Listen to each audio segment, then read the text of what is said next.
Sekitar tahun 936 Masehi, di pinggiran kota Cordoba, Andalusia, lahir seorang anak yang kelak dikenal sebagai Abu Al-Qasim Al-Zahrawi. Dunia Barat menyebutnya Abul Qasis. Tidak banyak yang tahu detail kehidupan pribadinya, tapi karya-karyanya membuatnya dikenang sebagai babak bedah modern. Di masa itu, Cordoba adalah kota ilmu, perpustakaan raksasa berdiri, rumah sakit berkembang, dan para ulama menulis karya-karya hebat. Al-Zahrawi tumbuh di atmosfer ini.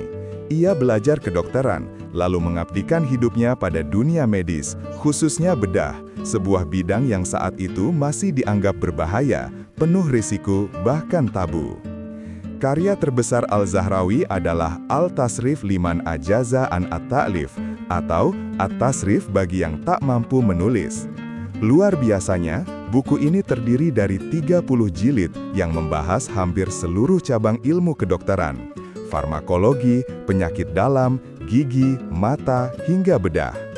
Dan yang paling monumental adalah jilid ke-30, yaitu Kitab Pembedahan Al-Jirahah. Di dalamnya, Al-Zahrawi menjelaskan lebih dari 200 instrumen bedah, lengkap dengan gambar ilustrasi. Bayangkan, pada abad ke-10, ketika banyak dokter masih ragu menyentuh tubuh manusia dengan pisau, Al-Zahrawi sudah merancang forceps, gunting, jarum bedah, hingga alat untuk memecah batu ginjal. Al-Zahrawi bukan sekedar teoretikus, ia adalah praktisi. Banyak teknik bedah yang ia kembangkan menjadi standar berabad-abad kemudian.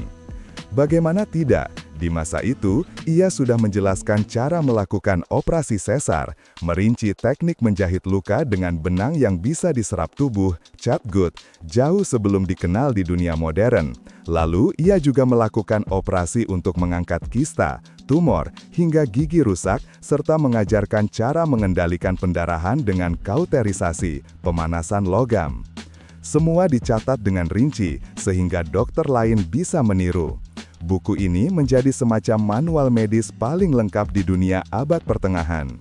Pertanyaannya, lalu bagaimana karya Al-Zahrawi sampai ke Eropa? Karyanya diterjemahkan ke bahasa Latin pada abad ke-12 oleh Gerard of Cremona. Judulnya menjadi Liber Al-Zahrawi de Chirurgia. Buku ini langsung dipakai sebagai buku teks standar di Universitas Eropa, Bologna, Montpellier, hingga Padova. Selama lebih dari 500 tahun, At-Tasrif dipelajari mahasiswa kedokteran Eropa. Bahkan, hingga abad ke-16, dokter-dokter besar seperti Guy de Chauliac masih mengutip Al-Zahrawi dalam buku mereka.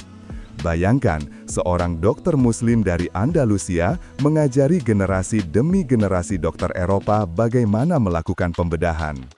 Sebelum Al-Zahrawi, bedah sering dipandang rendah. Banyak dokter menganggapnya pekerjaan kasar, bahkan berbahaya. Namun, Al-Zahrawi menunjukkan bahwa bedah bisa dilakukan secara ilmiah dengan metode yang sistematis, aman, dan efektif. Ia mengubah wajah kedokteran dari sekedar mengandalkan ramuan dan doa menjadi disiplin ilmu yang berani menyentuh tubuh manusia dengan pengetahuan. Dengan kata lain, Al-Zahrawi menjadikan bedah bukan lagi seni kegelapan, tetapi ilmu terang. Al-Zahrawi wafat sekitar tahun 1013 Masehi, namun warisannya jauh melampaui zamannya. Instrumen-instrumen yang ia gambar masih bisa dikenali dalam alat bedah modern.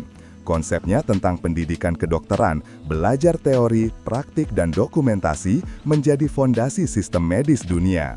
Hari ini, setiap kali seorang dokter melakukan operasi dengan pisau steril, mereka tanpa sadar sedang melanjutkan jejak panjang yang dimulai 1000 tahun lalu di Cordoba.